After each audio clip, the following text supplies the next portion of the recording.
Shalom, shalom, shalom, haleluya, selamat pagi, puji Tuhan. Satu hari lagi Tuhan berikan untuk kita hari ini. Di hari pertama di minggu ini, Senin 7 November tahun 2022. Sungguh ini adalah sebuah anugerah yang harus kita jalani dengan penuh tanggung jawab di hadapan Tuhan.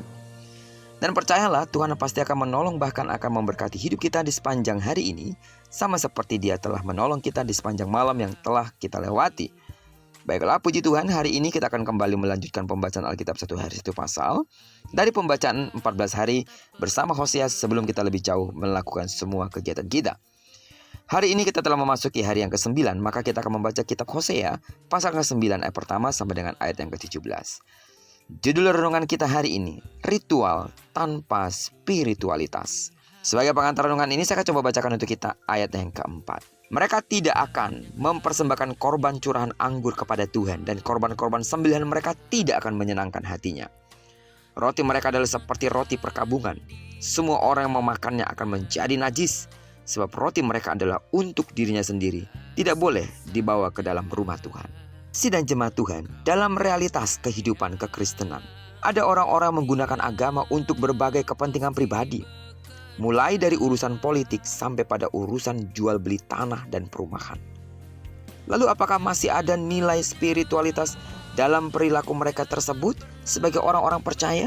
Kalau kita bisa kembali pada pasal yang kedua ayat ke-10, Hosea telah menubuatkan bahwa Allah akan menghentikan segala perayaan hari-hari raya keagamaan Israel.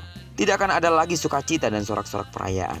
Nubuatan ini tergenapi saat Israel sedang merayakan hari pondok daun. Perayaan itu untuk memperingati perjalanan hidup mereka selama di padang gurun, memperbarui perjanjian dengan Allah, dan bersyukur untuk hasil panen yang diperoleh.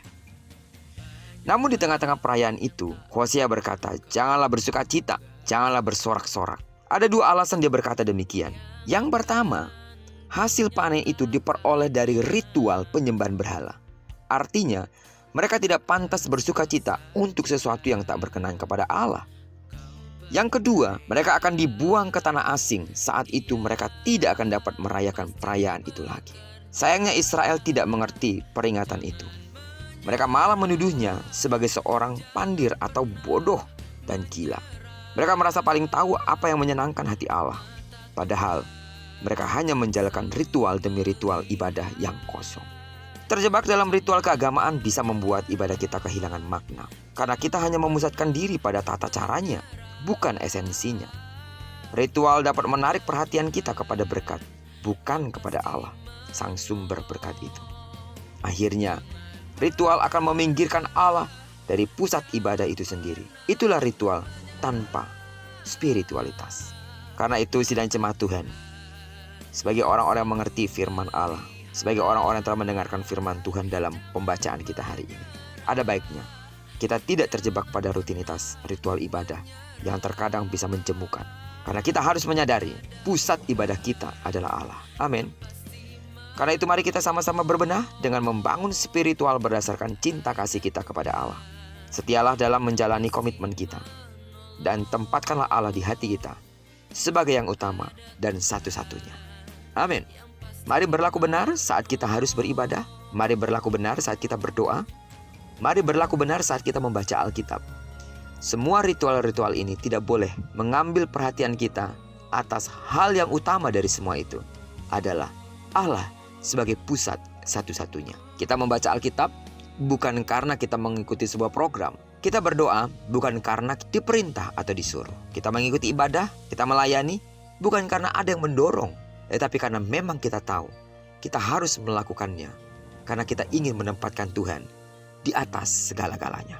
Membaca Alkitab karena kita mau menempatkan Allah di atas segala-galanya. Berdoa karena kita telah menempatkan Tuhan di atas segala-galanya. Beribadah setiap hari Minggu, bahkan kita melayani karena kita mau menempatkan Allah pada posisinya, yaitu Allah yang terutama di dalam hidup kita. Kiranya perenungan firman Tuhan pada pagi hari ini menguatkan setiap ritual-ritual atau perbuatan-perbuatan lahiriah yang selama ini kita lakukan, agar kita tidak terjebak pada hal-hal yang ritual, tetapi kita masuk kepada esensi yang sesungguhnya. Kita lakukan semuanya itu karena kita ingin menempatkan Tuhan di atas segala-galanya. Terpujilah nama Tuhan. Diberkatilah kita sepanjang hari ini dan digenapi firman yang telah berjanji bahwa apa yang dikerjakan tangan kanan dan tangan kiri kita dibuat dan berhasil. Kemanapun kaki kanan dan kaki kiri mau melangkah di sepanjang hari ini, percayalah di sana pasti kemuliaan Tuhan akan dinyatakan. Tidak jemu-jemunya terus aku berdoa untuk seluruh sidang jemaat Tuhan. Kasih karunia Allah melimpah di dalam dirimu. Bagi saudara yang sakit secara fisik, atau mungkin ada sidang jemaat Tuhan yang memiliki keluarga yang sakit secara fisik, dalam nama Yesus, sembuhlah sesuai dengan takaran imanmu. Diberkatilah kita bersama dengan orang-orang yang kita kasihi, serta bersama dengan orang-orang yang kita cintai dimanapun mereka berada. Terpujilah nama Tuhan. Shalom.